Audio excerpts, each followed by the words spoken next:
Graças às novas descobertas e tecnologias para análise de fósseis, estamos aprendendo cada vez mais sobre a biologia dos dinossauros. Algumas pessoas não precisam saber mais do que o fato de que alguns deles eram colossais, aterrorizantes e cruéis. Mas para aqueles que, como nós, são curiosos, o uso de biologia comparativa, análise de pigmentos e novos e poderosos raios-x nos permitiram obter informações sobre características específicas, como cores, comportamentos alimentares e a forma da língua desses carinhas. Sim, isso mesmo, o formato da língua dos dinossauros. O que por um longo período de tempo foi um mistério, pois as partes moles e carnudas dos dinossauros dificilmente foram mantidas em forma fóssil. Mas graças à descoberta de alguns ossos ióides sobreviventes que ficam situados na base da língua na frente do pescoço, agora temos alguma ideia. A maioria dos animais tem esse osso ióide que ancora a língua. A forma e a complexidade do osso determinam a liberdade de movimento da língua. Os cientistas descobriram que quase todos os dinossauros tinham uma língua simples, achatada e extremamente semelhante à língua encontrada hoje dentro da boca de um crocodilo. Sim, este crocodilo. Vá em frente e dê uma olhada mais de perto. Não, brincadeirinha, vamos voltar. Vamos dar uma olhada em alguns dinossauros específicos. Que tal começar com o Brachiosauro?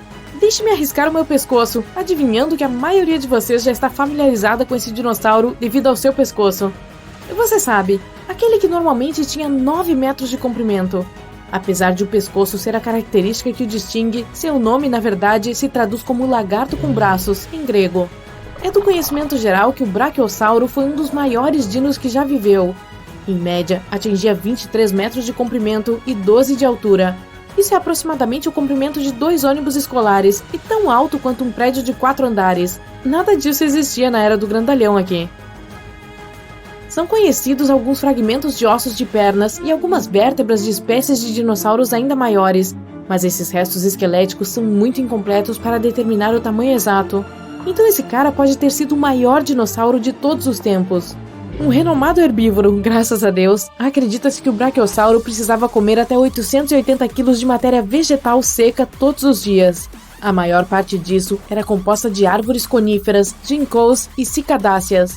Esses alvos podem ter sido difíceis de atingir para esse dinossauro, pois os pesquisadores descobriram que seus dentes eram em forma de colher e não eram ideais para mastigar alimentos.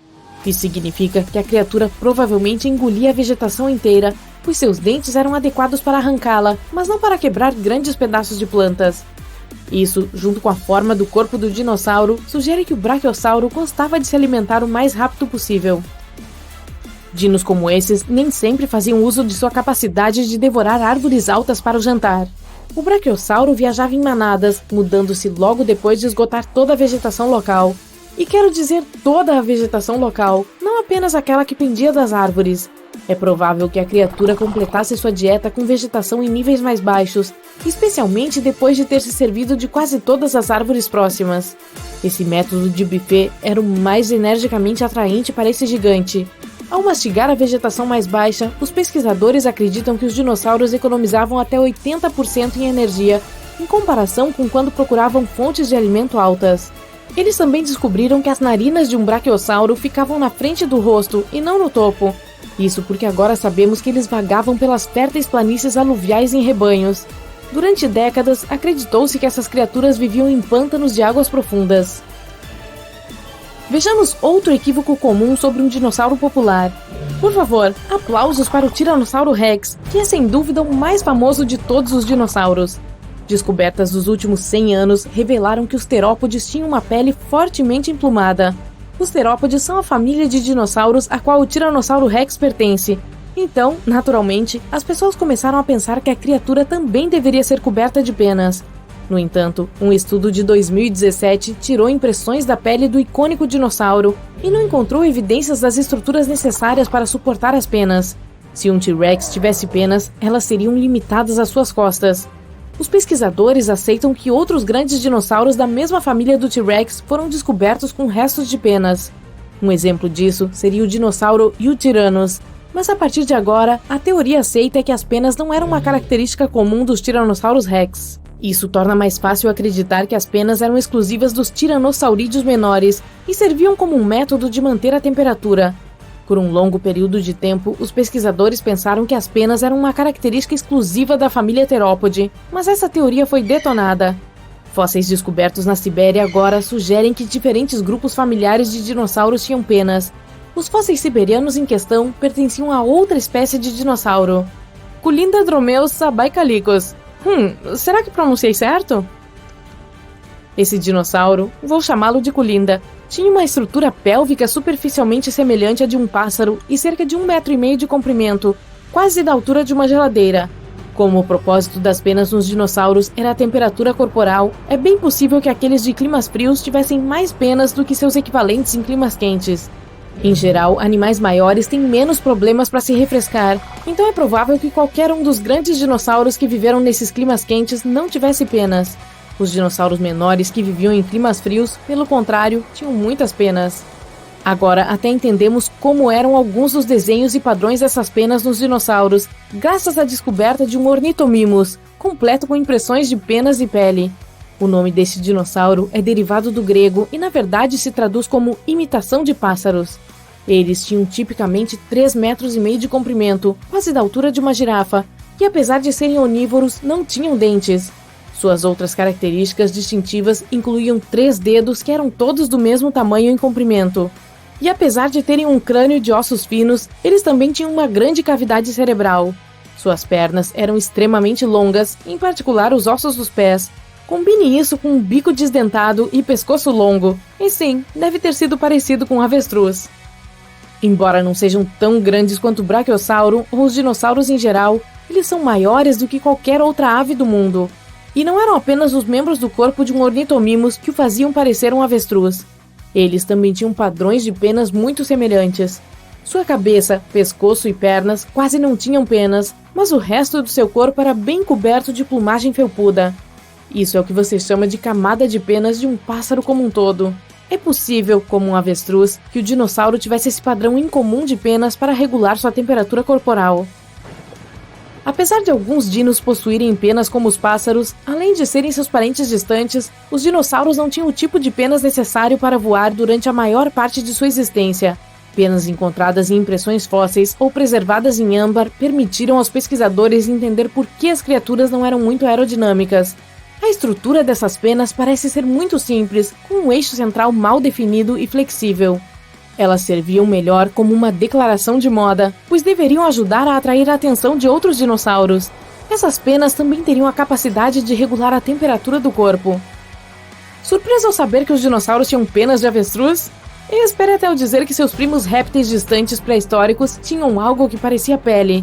Permita-me apresentá-lo ao pterossauro, do grego lagarto de asas. Assim como os dinossauros, inicialmente pensava-se que eles tivessem pele escamosa ou coriácea em todo o corpo.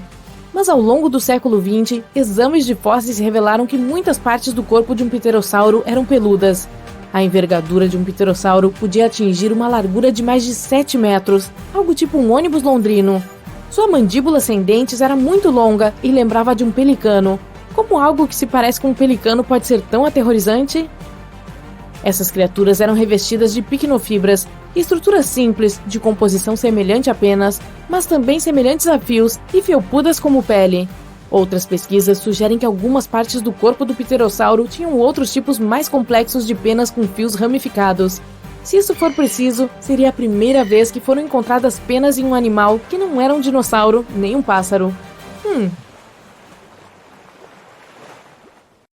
O problema com aquele asteroide que destruiu os dinossauros não foi o fato de ele ter caído, e sim onde caiu. Essa gigante rocha espacial encontrou o pior lugar para colidir. Além disso, o ângulo em que atingiu o solo foi o mais infeliz. Se tivesse caído verticalmente, teria havido menos destruição. Mas caiu em um ângulo tal que levantou uma enorme quantidade de poeira no ar. Depois que o desastre ocorreu, toneladas de fuligem começaram a queimar. 65 milhões de anos atrás, apenas 13% da superfície da Terra continha a quantidade certa de enxofre e óleo necessária para formar uma grande quantidade de fuligem. Se o asteroide tivesse caído nos outros 87% do território, os dinossauros ainda poderiam estar vivos hoje. Mas ele atingiu o pior lugar e levantou 1 milhão de toneladas de material em chamas para o céu. Uma nuvem de partículas incandescentes cobriu o céu e partiu em uma jornada pelo continente. Então essas partículas foram caindo no solo e causaram incêndios em grande escala. As árvores estavam queimando e lançando mais fuligem para o céu. Mas o asteroide colidiu não apenas com rochas, ele caiu na costa em um lugar onde o fundo do mar era cheio de sulfato. Como resultado da colisão, ele começou a queimar, o que provocou a liberação de ácido sulfúrico na atmosfera. O ar ficou envenenado. Parece que os dinossauros não tiveram chance. E agora vamos imaginar o asteroide caindo em outro local, em algum lugar no meio do oceano. Ondas enormes inundariam parte da Terra, mas quase todos os tipos de dinossauros sobreviveriam. Ou melhor ainda, a rocha poderia ter caído em algum lugar do deserto e deixado para trás uma cratera gigante. Isso é tudo. Sim, os vários dinossauros que passavam não teriam sobrevivido à colisão, mas a situação não teria sido tão crítica em geral. Assim, os lagartos gigantes permaneceriam dominantes em nosso planeta. Eles não permitiriam que outros animais se desenvolvessem, pois os tiranossauros e outros répteis ferozes caçariam mamutes e outras criaturas antigas. A população de mamíferos iria diminuir. Os velociraptors estariam lutando por territórios com tigres, dente de sabre e ursos gigantes.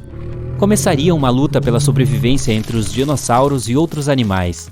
Então chegaria a Era do Gelo e alguns répteis não sobreviveriam. Novos jogadores entrariam em campo. Esses seriam os primeiros ancestrais dos humanos. Viver lado a lado com os dinossauros seria difícil. Lagartos atacariam vilarejos e cavernas, então as pessoas precisariam construir muros altos para a proteção. A propósito, o tiranossauro representaria menos perigo para as pessoas do que você imagina. De acordo com as últimas pesquisas, muitas criaturas conseguiam fugir desse monstro. Sim, você provavelmente viu como eles alcançavam carros facilmente nos filmes, mas não seria tão assustador na realidade. Paleontólogos e biólogos analisaram a força dos ossos do dinossauro e descobriram que essa criatura não conseguia atingir altas velocidades. O seu máximo era correr 2 vezes mais devagar que um atleta de campo. Milhares de anos se passaram. As pessoas aprenderiam a viver com os dinossauros. Elas até conseguiriam domar alguns deles. Elas domesticariam dinossauros herbívoros para desenvolver a agricultura. Os triceratops e os bois iriam arar os campos juntos. Imagine fazendas repletas de diplodocus ou braquiosauros. As pessoas escalariam seus longos pescoços e colheriam frutas das árvores altas. Os estegossauros protegeriam as pastagens dos lobos e dos velociraptors. Os dinossauros com conchas, como os anquilossauros, ajudariam as pessoas a atravessar desertos. Eles, com os camelos e os burros, carregariam as cargas pesadas. As pessoas compartilhariam o planeta com os antigos lagartos e viveriam em harmonia. A situação nos mares e oceanos seria muito pior. Os répteis marinhos atacariam as embarcações de madeira e capturariam todos os peixes. Imagine que você estivesse navegando para outro continente com toneladas de grãos, tecidos, peles e outros produtos. E então um mosasauro gigante aparecesse no horizonte. Ele era um dos lagartos marinhos mais fortes. O grande tubarão branco pareceria um peixinho ao lado dele. A criatura poderia facilmente derrotar um megalodonte. E então se depararia com uma embarcação de madeira. Ele morderia o convés e puxaria o barco inteiro para debaixo d'água. Os dinossauros aquáticos seriam o principal obstáculo para a comunicação entre os países. Isso retardaria o progresso por 100 anos. As pessoas construiriam navios de metal para resistir aos ataques do mosasauro e finalmente conseguiriam estabelecer conexões marítimas. Um problema parecido ocorreria quando os primeiros aviões decolassem. Imagine que você estivesse voando em um Boeing de passageiros. Você olharia pela janela e veria um pterodáctilo. Ah, espere, seria impossível. Esses lagartos alados não eram tão rápidos, mas eles poderiam alcançar um helicóptero ou alguns antigos bimotores. Isso representaria uma séria ameaça aos voos, então as pessoas instalariam sistemas de proteção de som a bordo de cada aeronave. Os pterodáctilos ouviriam o ultrassom irritante à distância e voariam o mais longe possível. As pessoas equipariam submarinos e navios com o mesmo escudo de som. Então, depois que as pessoas aprendessem a se defender dos dinossauros, outro problema apareceria. Os lagartos seriam os reis da vida selvagem, então eles substituiriam todas as outras espécies animais. Os dinossauros correriam pelas savanas africanas e os lagartos com pelos viveriam nas florestas frias no inverno. Leões, lobos e ursos não seriam os reis da natureza. Os rinocerontes lutariam com os parasaurolófos. Os estegossauros atacariam os hipopótamos e tirariam seus territórios. Os dinossauros venenosos viveriam nas selvas. Lagartos que conseguiam subir em árvores assustariam os macacos. Imagine um macaco reptiliano pulando de um galho para outro. Para salvar animais comuns do extermínio, as pessoas precisariam controlar a população de répteis predadores. Enormes parques e reservas naturais apareceriam em todos os países. As pessoas transportariam dinossauros para lá e os separariam dos outros animais selvagens. Os dinossauros pareceriam estar completamente sob controle. Quando o perigo causado pelos répteis gigantes passasse, as pessoas começariam a criar lagartos menores e inofensivos. Alguns comprariam um camaleão e outros manteriam um microceratus em casa. Haveria exposições de dinossauros. As pessoas levariam essas criaturas para passear como se fossem cachorros. Algumas pessoas tirariam selfies com os répteis, fariam compras e se sentariam em cafés com os pequenos lagartos. Os dinossauros não seriam intimidadores, eles seriam fofos? As pessoas montariam cavalos, camelos, parasaurolophos e paquicefalossauros. Claro, muitos tentariam domar velociraptors, mas falhariam. Esses eram répteis perigosos e não saberiam obedecer. Domá-los seria quase tão difícil quanto domar um jacaré. Mas cães e gatos ainda seriam mais populares, pois são mais inteligentes. O cérebro de um dinossauro é quase igual ao de uma galinha. Mas quem sabe, se tivessem vivido até hoje, talvez tivessem evoluído para criaturas mais inteligentes. Imagine se os dinossauros fossem inteligentes. Nesse caso, as pessoas teriam um grande problema. Alguns cientistas pensam que, mesmo que o meteorito não tivesse destruído os dinossauros, eles não teriam sobrevivido até hoje.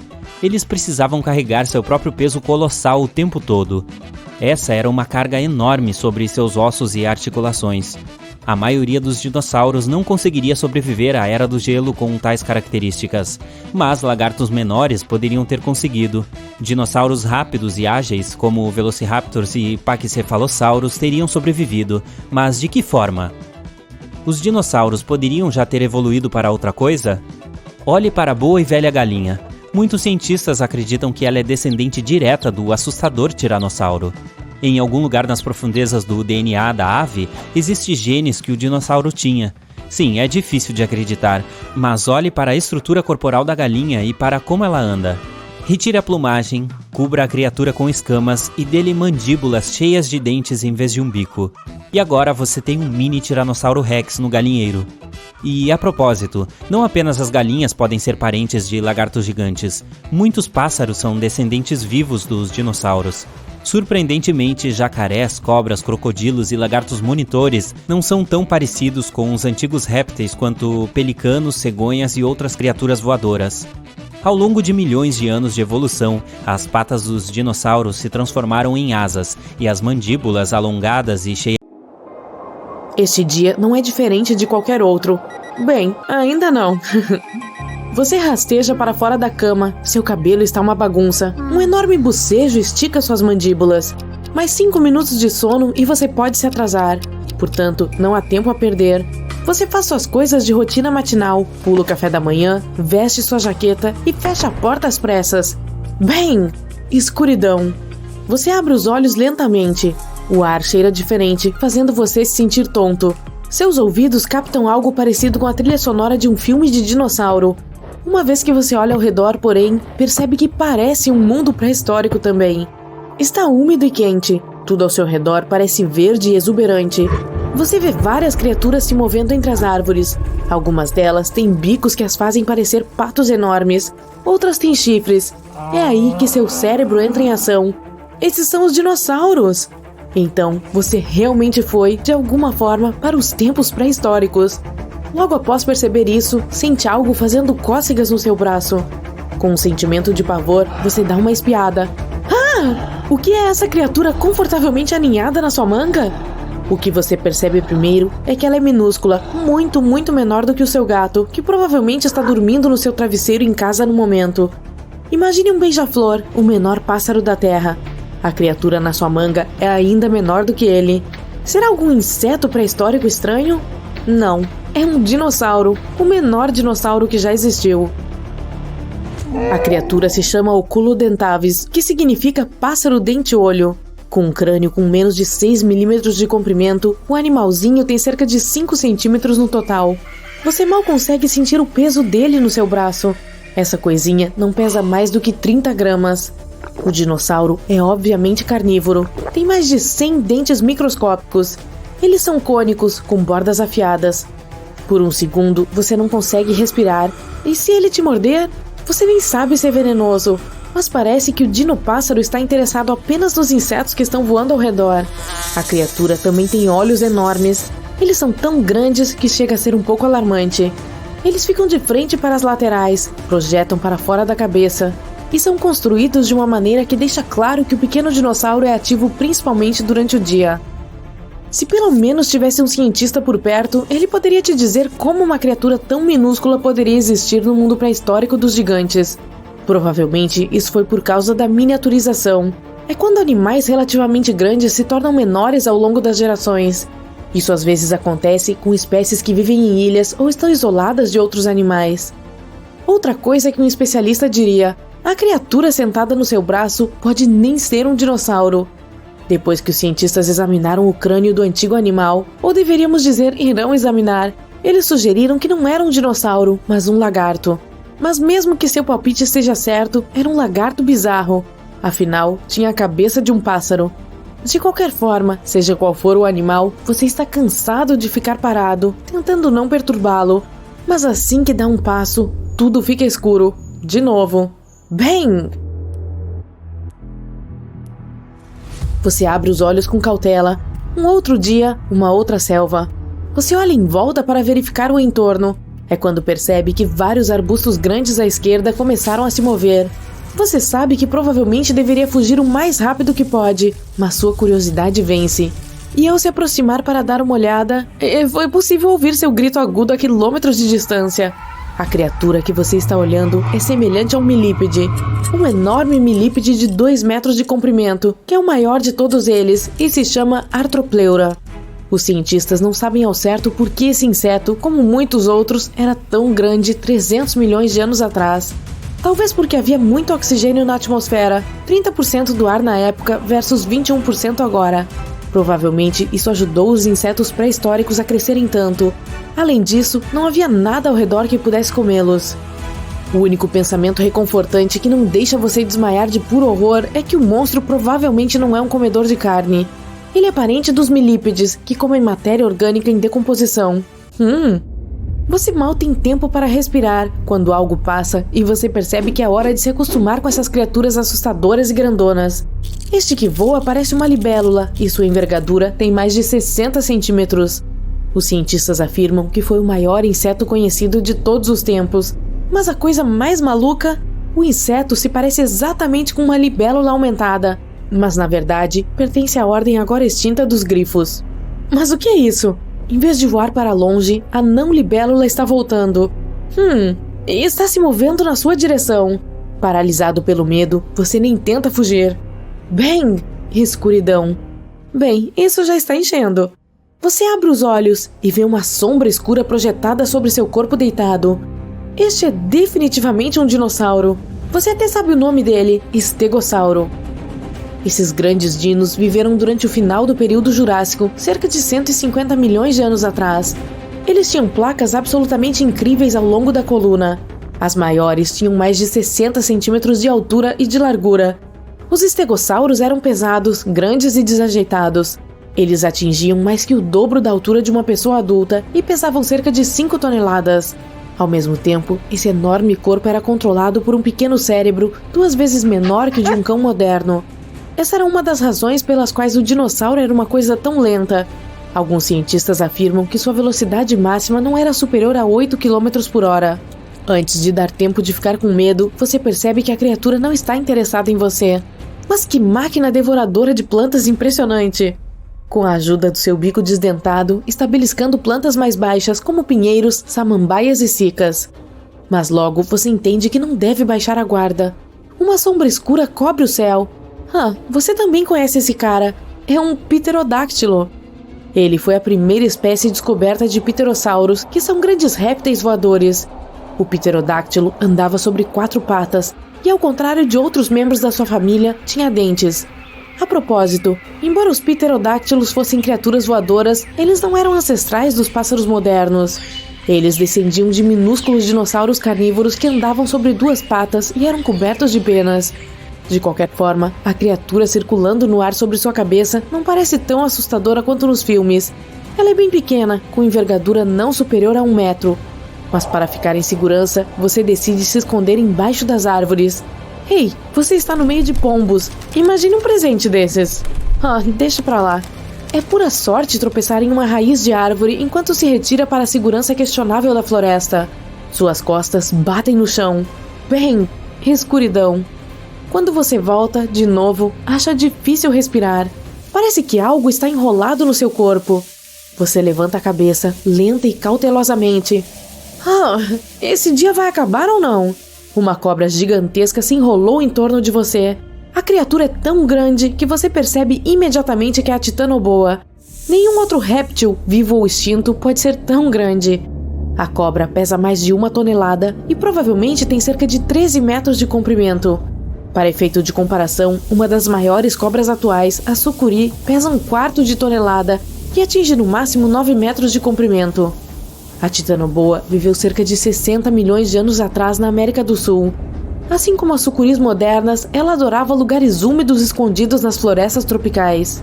Os cientistas não têm certeza, mas acham que esse réptil pré-histórico vivia dentro ou perto da água. Então, provavelmente se alimentava de crocodilos, tartarugas e até de peixes. De repente, você sente a cobra se mover. Será que ela vai te apertar no seu entorno? É aí que você começa a se arrepender de não poder dar aquele salto no tempo quando quer. E então, escuridão. Você se encontra na margem de um rio largo. Quando se aproxima da água, percebe algo se movendo sob a superfície. Ao inclinar para verificar o que é, recua com medo no momento seguinte. O peixe de 60 centímetros que você vê tem uma única fileira de dentes triangulares afiados, cada um serrilhado como uma faca de churrasco. É a mega piranha. Agora, seja extremamente cauteloso. Essa criatura tem uma mordida terrível, com uma força de quase 30 vezes o peso da piranha. E, em média, essa criatura pesava de 9 a 14 quilos. Para comparação, a versão moderna dela não pesa mais de 1 quilo. A mega piranha viveu de 6 milhões a 10 milhões de anos atrás na América do Sul. Muito tempo atrás. Você senta no chão, bem longe do rio, e começa a esperar. Mais cedo ou mais tarde, haverá o já conhecido estrondo e a escuridão. Isso significa que suas aventuras continuarão. Então você se lembra daquele burrito de gosto estranho que comeu no jantar ontem à noite. Poderia haver alguma ligação?